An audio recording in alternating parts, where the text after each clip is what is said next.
Yo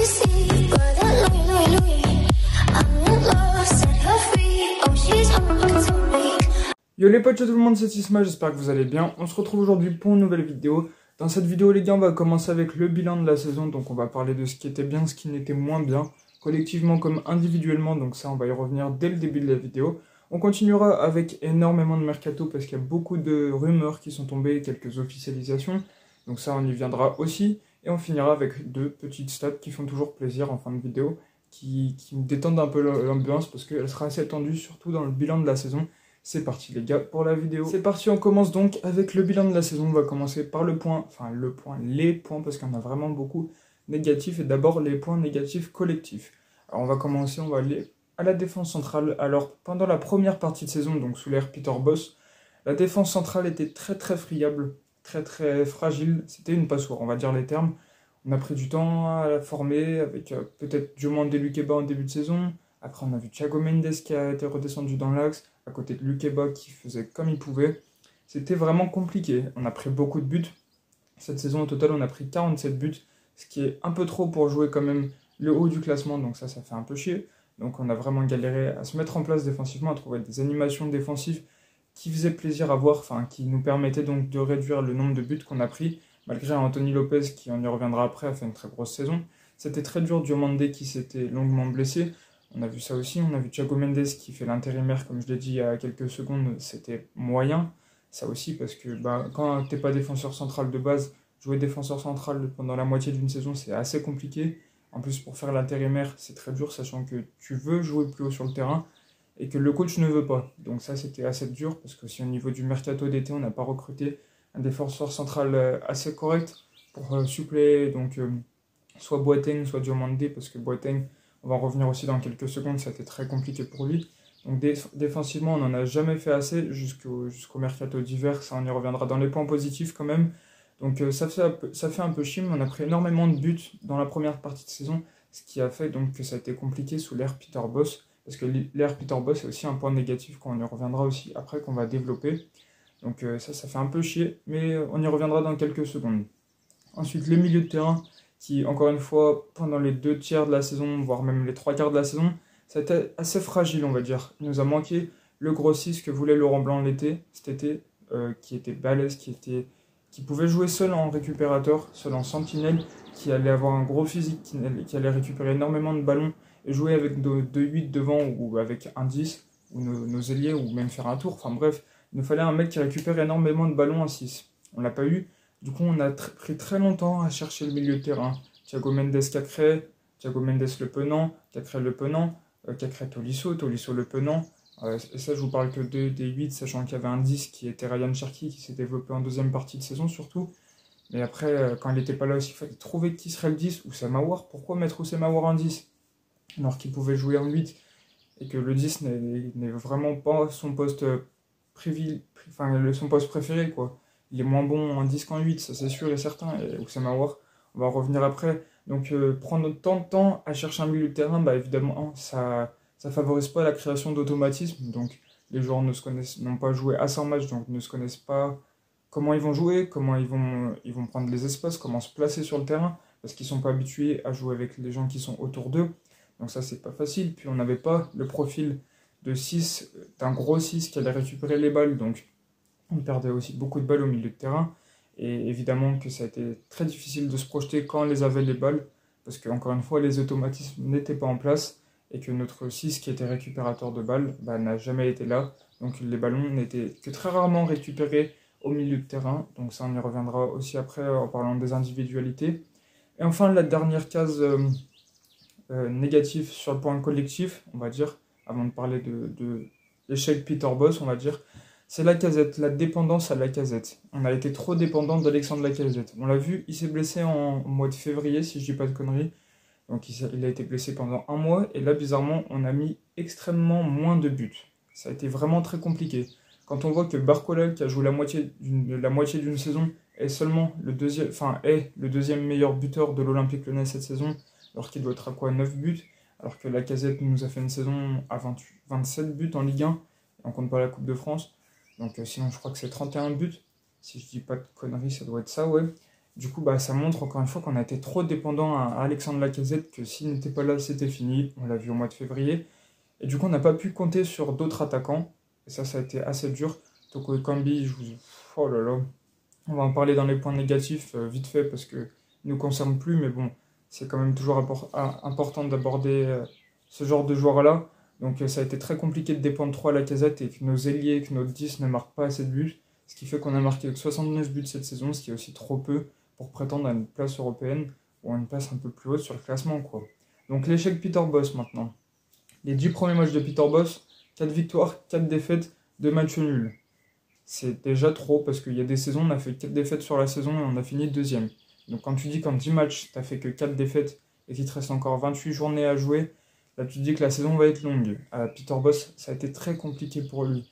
Donc pendant l'été, il n'a pas fait assez de préparation physique, il a joué toujours avec du ballon, alors que quand tu vois tous les autres coachs, que ce soit en Ligue 1 ailleurs, même en Ligue 1 d'ailleurs, ouais ça rime, enfin bref, que les autres coachs mettent en place des travaux physiques pour pouvoir que les joueurs soient mieux en forme et qu'ils restent en forme tout au long de la saison, surtout sur une saison tronquée comme ça avec la Coupe du Monde. Peter Bosz ne l'a pas fait, et ça s'est vu directement où les fins de match ont été très difficiles, on a été vraiment moins bon dans les fins de match, dans les 20 dernières minutes c'était plus compliqué, on se faisait très souvent dominer par les équipes. Ça c'est le point que Peter Bosz n'a pas assez travaillé. Ensuite, il est à l'origine aussi des problèmes de défense centrale, des problèmes du milieu de terrain, parce qu'il aurait dû trouver son milieu de terrain de base au début de la saison, ou dans les 5 premiers matchs, de mettre en place des choses pour que les joueurs créent des automatismes, aient l'habitude de jouer ensemble, de mettre un titulaire ici, un titulaire là, un titulaire en 10, et non pas un mec qui va jouer une semaine là, la semaine prochaine il jouera en 10, sachant que ce sera pas le même qui jouera en 6, et le 6 là qui va jouer avec la réserve la semaine prochaine. Enfin, j'abuse, mais les gars, vous avez compris. C'était vraiment très compliqué avec Peter Bosz, qui même offensivement, on a marqué peu de buts en première partie de saison. Et c'était vraiment compliqué aussi à ce niveau-là. On n'a jamais été assez tueur. On avait les occasions, mais on a été tellement peu efficace. Et ça, c'est un problème, encore une fois, que Peter Bosz n'a pas su régler à l'entraînement ou en préparation. Voilà pour les points collectifs négatifs. On va passer aux individualités. On va prendre 5 individualités. On va parler de Toko Ekambi, de Boateng, de Moussa Dembélé, d'Oussem Aouar et un 5e Thiago Mendes, parce que c'est ceux qui ont fait la moins bonne saison du côté de l'Olympique Lyonnais. Alors, Jérôme Boateng. Jérôme Boateng, c'est un long dossier qui, depuis qu'il est revenu à l'OL, il n'a jamais été en forme. J'ai pas un match bon de sa part dans la tête. Il m'a jamais marqué. Jérôme Boateng était censé venir en patron pour s'imposer et mettre de la solidité dans la défense centrale. Résultat, il n'y a rien qui s'est passé comme ça. Il aurait dû être un leader de vestiaire, il s'en bat les couilles du vestiaire, on va dire les termes. Il n'en a rien à foutre de l'Olympique Lyonnais, c'est un peu comme la moitié des joueurs du PSG. Sauf que là, ça nous concerne nous, et quand ça nous concerne nous, ça fait un peu moins rire, ça c'est sûr. Donc Jérôme Boateng, il n'en avait pas grand-chose à foutre de l'OL. Il faisait ce qu'il voulait dans le vestiaire, tout ça, il n'allait jamais être motivateur avec les jeunes, il n'allait jamais les prendre sous son aile. Et sur le terrain, bah, c'était pareil, ça se reflétait. Ce qui montre que c'est un point négatif.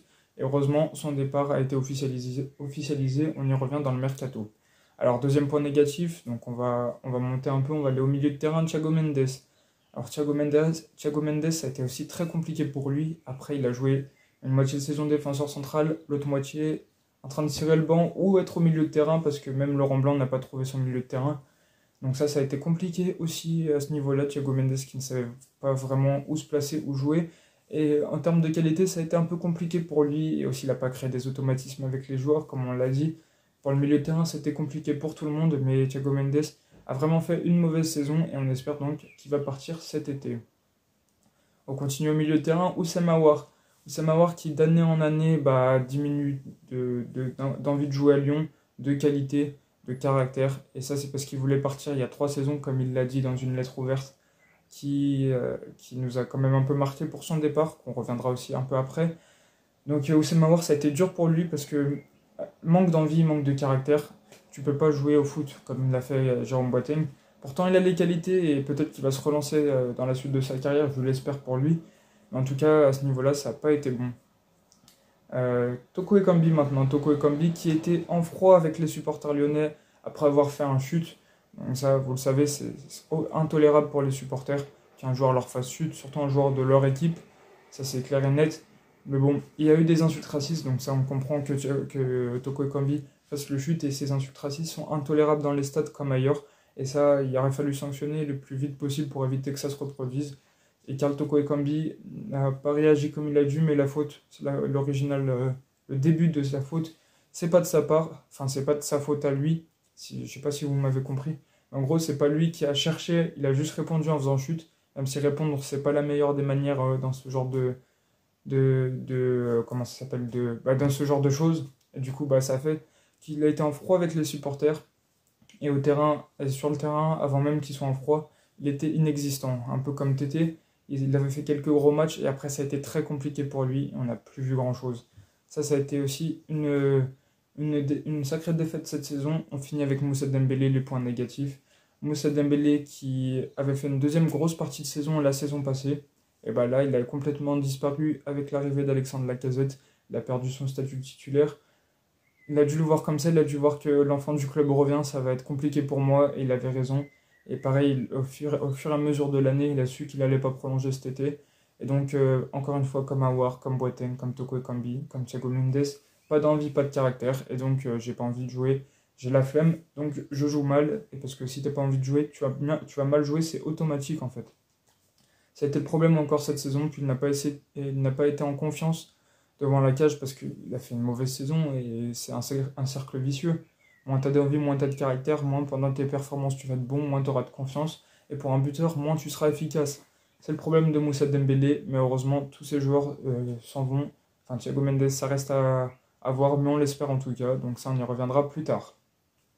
Parlons maintenant des points positifs. On va parler des points individuels positifs, on va essayer d'aller vite. Anthony Lopez, grosse saison de sa part, encore une fois l'un des gardiens les plus sous-cotés du monde et de Ligue 1 qui aurait dû remporter le prix du meilleur gardien de l'année, ça j'ai toujours pas compris.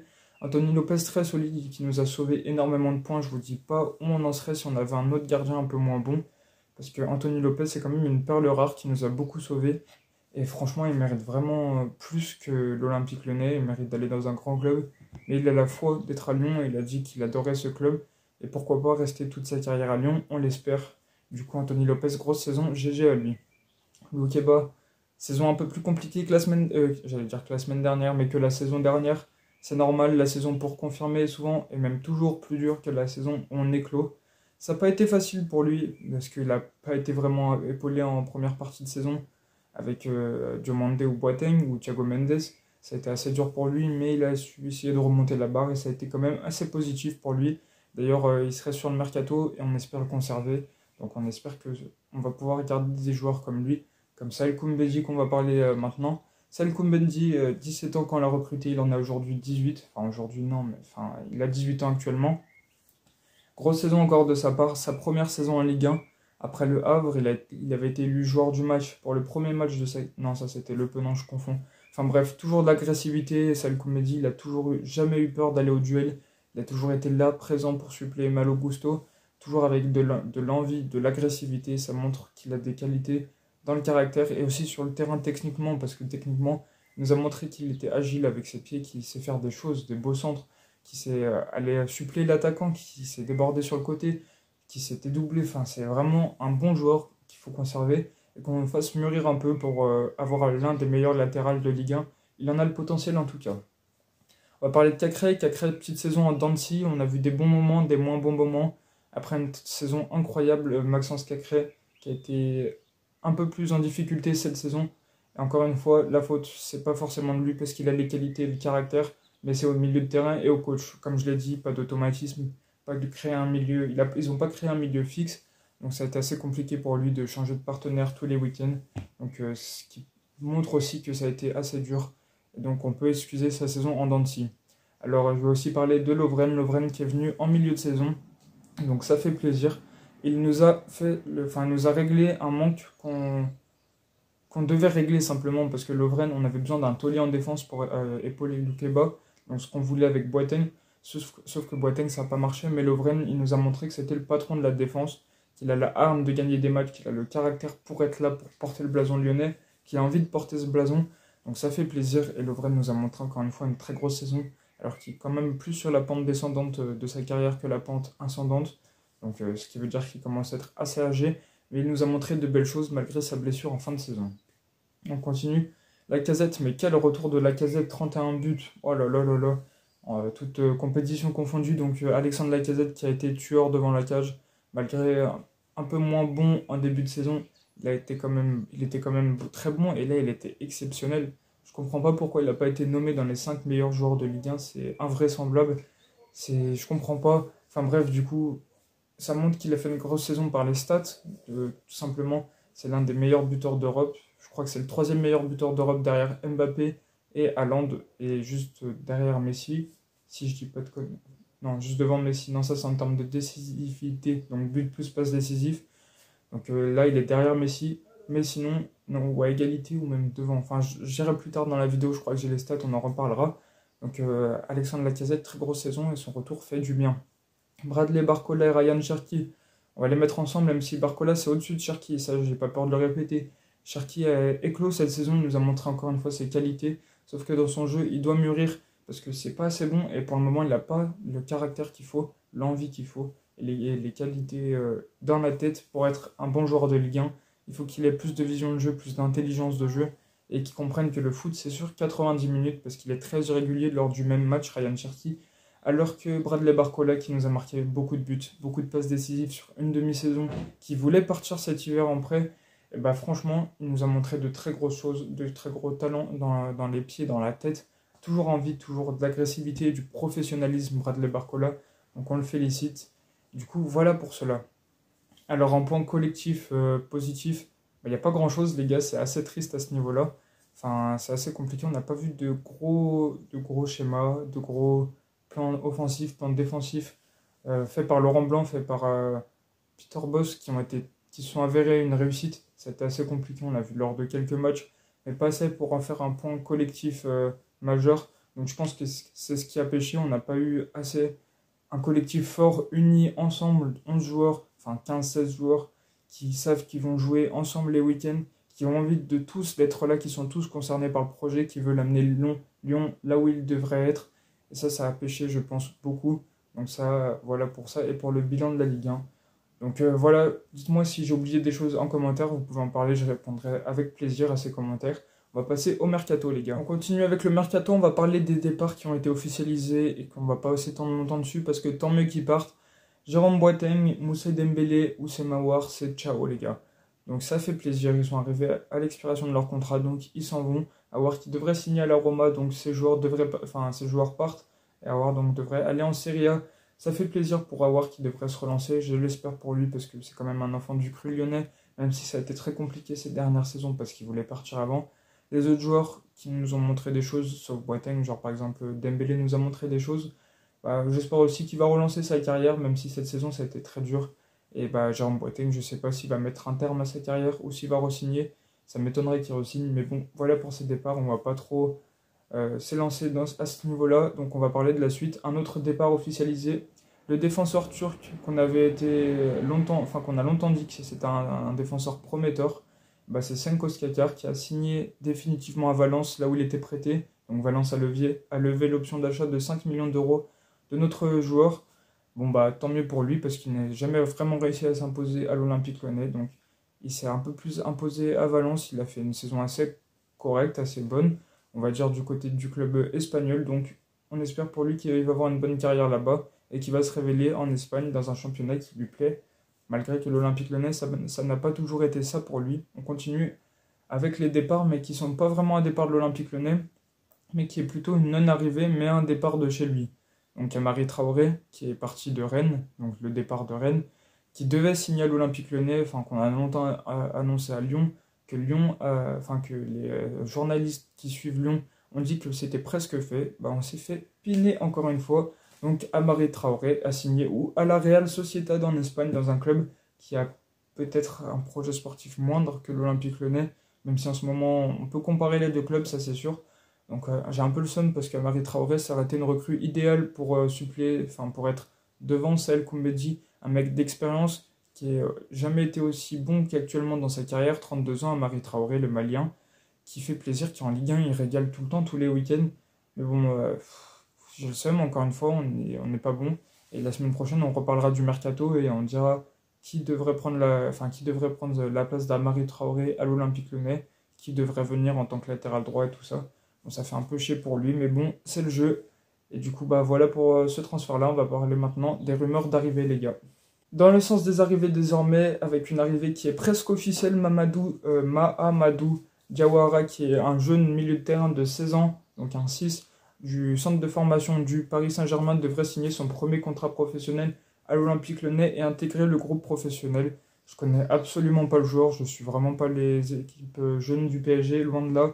Donc je saurais pas vous dire à quoi il... Enfin, est-ce qu'il est prometteur ou non, ça je saurais pas vous dire. Donc on verra ce que ça donne. Pourquoi pas le faire venir et le prêter pour qu'il ait plus de temps de jeu dans un autre club et puis qu'il puisse éclore dans un autre club avant de revenir à l'OL toujours en joueur prometteur et d'essayer de convaincre et de s'imposer à Lyon. Pourquoi pas. Je ne le connais pas assez pour m'opposer ou non à ce transfert. Voilà pour celui-là. Donc on continue. Florentino Luis, un 6 technique assez jeune du Benfica Lisbonne, si je dis pas de conneries.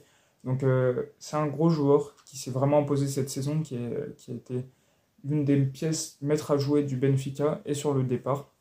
Benfica demande 40 millions d'euros, Aston Villa et Milan sont sur le dossier. Donc ça va être assez compliqué pour le venir, même si Lyon est sur le dossier, il va falloir sortir le chèque, mais 40 millions, je suis pas sûr que l'investissement va être rentable, enfin peut-être qu'il va être rentable, Florentino Luis c'est quand même un bon joueur, mais ça fait assez mal au cul de payer 40 millions d'euros, sachant qu'il faut vendre aussi beaucoup, ça on y reviendra aussi la semaine prochaine dans la vidéo, qui va parler beaucoup de mercato, donc le mercato idéal pour Lyon, ça sera la semaine prochaine. Mais là, ça va être compliqué de sortir 40 millions d'euros pour un joueur comme ça. On verra ce que ça donne, pourquoi pas. Moi, c'est un joueur qui me plaît, mais bon, c'est un peu cher, je trouve, les gars. Dites-moi ce que vous en pensez en commentaire. Dernière recrue, Samuel Umtiti. L'Olympique Lyonnais serait prêt à mettre 3 ou 4 millions d'euros sur Samuel Umtiti. Alors, les gars, Umtiti, je me suis déjà beaucoup opposé à son retour parce que malgré qu'il ait fait une saison, la meilleure saison qu'il ait faite depuis la Coupe du Monde, il n'est pas épargné par les blessures, il est en fin de carrière sportivement, il ne peut pas jouer très longtemps dans un match, il ne peut pas jouer plus de 60 minutes. Et je sais pas, ok, il a la culture de la gagne, il a gagné la Coupe du Monde, il a beaucoup gagné avec le Barça, il a gagné avec l'Olympique Lyonnais en 2012. Mais les gars, est-ce que c'est pas est-ce que c'est un joueur qui a du caractère qui va vraiment motiver les jeunes joueurs à fond? Je sais pas si c'est un tueur, un capitaine dans l'âme, Samuel Umtiti. Mais en tout cas, sportivement, son prime, c'était quelque chose, ça c'est sûr et certain. Il nous a marqué. Pourquoi pas le voir revenir, mais je suis pas trop convaincu par l'idée parce que sportivement, je suis pas sûr que ça soit très rentable. Voilà pour ça, on va en parler encore de 2 stats. Donc pour finir la vidéo, Nicolas Tagliafico a été le joueur le plus utilisé cette saison par nos coachs, que ce soit Peter Bosz ou Laurent Blanc. Donc félicitations à lui, il n'a jamais été décevant, on n'en a pas parlé dans les bons points. C'est vrai, mais en tout cas, il a fait une grosse saison, Nicolas Tagliafico, joueur de l'ombre, qui récupère énormément de ballons, qui fait toujours des passes de qualité, des centres de qualité, que c'est un joueur qui offensivement est très bon, défensivement est toujours là à assurer. Donc merci à lui. Ça a été le joueur donc, le plus utilisé cette saison devant Anthony Lopez, je crois. Dernière petite stat, Emerson a remporté la Conference League avec West Ham, félicitations à lui. Il y a aussi Paqueta et Cornet qui l'ont remporté avec Emerson. Mais Emerson est le premier et le seul joueur de l'histoire du football à avoir gagné C1, C2, C3, C4, donc Champions League, Super Coupe d'Europe, Europa League, Conference League, ainsi que l'Euro. Donc il a gagné toutes les compétitions européennes, Emerson.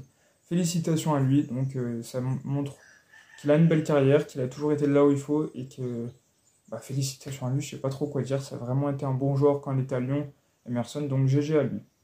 Et voilà pour la vidéo les gars, j'espère que vous aurez kiffé ce petit bilan de Ligue 1. Si c'est le cas, n'hésitez pas à liker, à commenter et à vous abonner. On se retrouve la semaine prochaine pour une vidéo mercato les gars. Ciao ciao.